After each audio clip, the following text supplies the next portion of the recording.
Hey guys, for JuV Day 18, I'm going to do a ranking, another tier list video, being as that seemed to work reasonably well before. So, we're going to do a ranking of all of the Doctor Who New Who series, because they're the ones that I have seen. We're not including the latest one yet, because it is obviously still ongoing, but the finale comes out on Friday night, Saturday morning. We're going to go see it in the cinema. So this is a bit of a Doctor Who week, to be honest.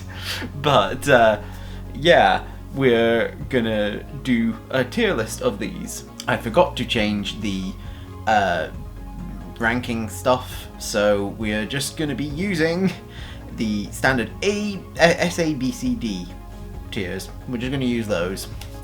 And also the tier list that I'm using here is a bit of a weird one, because it seems to have counted a season as a season that's not a season, if that makes sense. It seems to have counted a full set of specials as a season when it really wasn't its own season, so...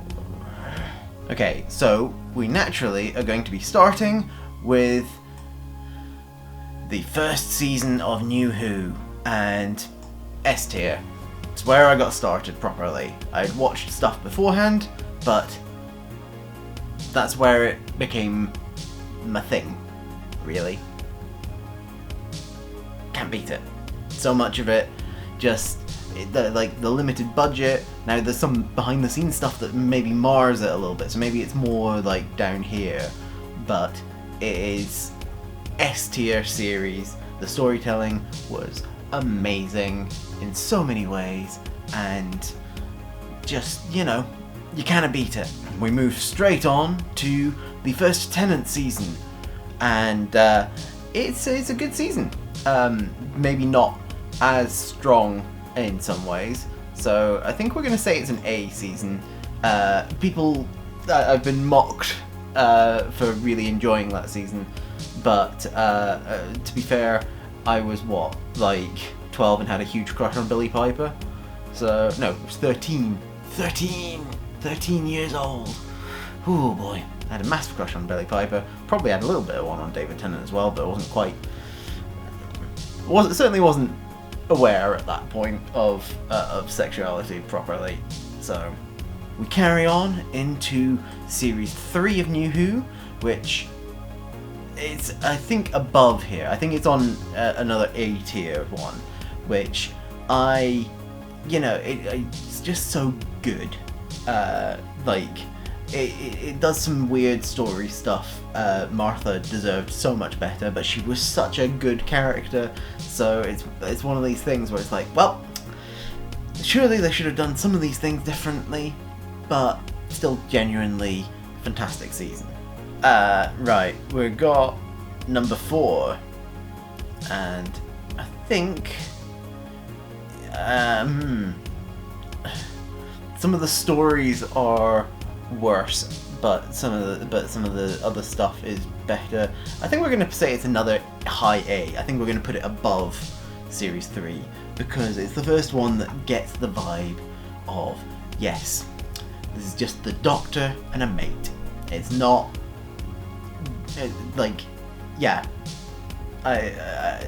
yeah, it doesn't have to be a romantic interest all the time, and I very much like a lot of the stuff in it, but in the other ones, as I said, massive crush on various people, but yeah, I feel like this is the one that gets it. Really. Next, for some reason, it gives us the specials that came out in between Series 4 and Series 5. They were all right. I think that we're going to say that they're B tier. End of Time, really good. Some of the other stuff, a bit more choppy. But yeah. Series 5, Matt Smith's first season. Oof. Now, at the time, I was not a fan. I did not have as good a time, but looking back on it now, the quality of the storytelling is generally a bit of a higher bar in some ways, but some of it still, like Moffat is a very hit or miss writer in a lot of ways, so I'm giving it a high A again. I think it's going to go about... No, I think I'm going to put it there, below the rest of the main RTD seasons. It's so good, but some of the lows are just so low. Still, don't worry, there's worse to come, but I can't in good conscience put it all the way above some of these other ones, just because of that, my own personal feelings. I still get pissed off about Homo Reptilia, Moffat, and his bad science. We have season 6. It's a hot mess. Putting it in C tier. It's just, some of its really good ones are up there with some of the stuff from these earlier seasons, but some of the worst bits, oh no, just cannot be doing with that. Just cannot be. Season 7, it's between B and C. I think I'm going to put it on B, below the yeah. Again, so many of them are just kind of mid. I wasn't. This was the one where Clara was still plot device and only plot device. It felt like, at least to me. I've seen people argue that she was more character at that point, but I don't see it. I probably need to do a rewatch at some point, but yeah, Clara as a character, me and several other friends do not have a lot of time for. Now, Series 8 is where there's a bit more of an uptick again. I'm going to put it in the higher bit of B. Or do I? No, because it's the one where it starts pissing me off more again. It's going in the mid Bs because, oh boy, it's the ones that have some of the worst science in them that piss me off the most.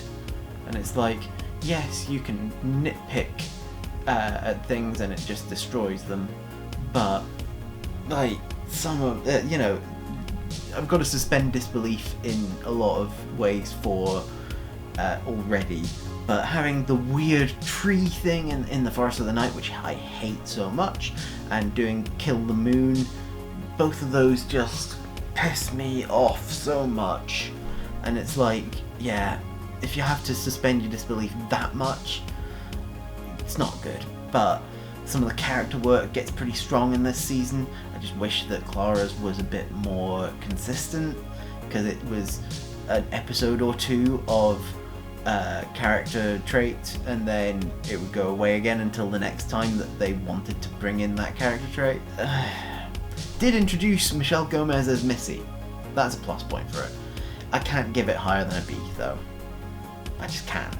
9th season, I think similar. I think I'm going to put it in that B section. Again, high highs, low lows, and there's enough stuff that I just don't remember fondly. So we're just going to put it there. Then we have Series 9, I want to say. Series 10. Whichever one it was that had Bill. And I'm putting that's back with having an A, because the dynamic was so much better. I loved the dynamic between Peter Capaldi's 12th Doctor and Bill, and it was so good. I just, getting back to its roots of not having weird romance shoehorned in, with like doing the sort of the pushing more of a mentor-student relationship works so much better. And yeah, like the fact that Moffat was like strings free. He was like, oh, I don't have to tie into my weird narrative arc that I've been doing up until now anymore. definitely works in its favour. Now we get to Jodie. So, I don't have a very high opinion of Jodie's series. Not because Jodie is the problem, but because the writing it wasn't very good. There was pacing issues, there was characterization issues that just didn't work very well. They're all going in around, I think all 3 of them are going in B, because it just didn't work very well. There was stuff that just wasn't consistent character-wise. In that era, I actually literally wrote a thing, you know how they did the little mini episodes? I wrote one of those for myself for a college project, and I showed it to a friend, and then they did an episode that was basically that, but writ large, and I got told by my friend, who's another big Doctor Who fan, that I actually had written it better. So, you know. But yeah, Jodie's is fine, I guess, but there was stuff that did not work, and it was just sort of fatally flawed. And now I'm looking at this, and I'm like, wow, my first ever season properly is the only one I've given S tier to. You don't skip 9. That was what we always said on Tumblr. It's quite a spread though, isn't it? Anyway, I'll put a link to the tier maker in the description down below. If you want to do it, tell me about it in the comments down below. Love to know, so down there. I hope that you enjoyed this video and that you remember to like and share it and subscribe to my channel. Click on the thumbnails over there to see other videos by me, click on the link in the description down below to join my Discord, and I'll see you guys tomorrow for the next day of JuV. Bye!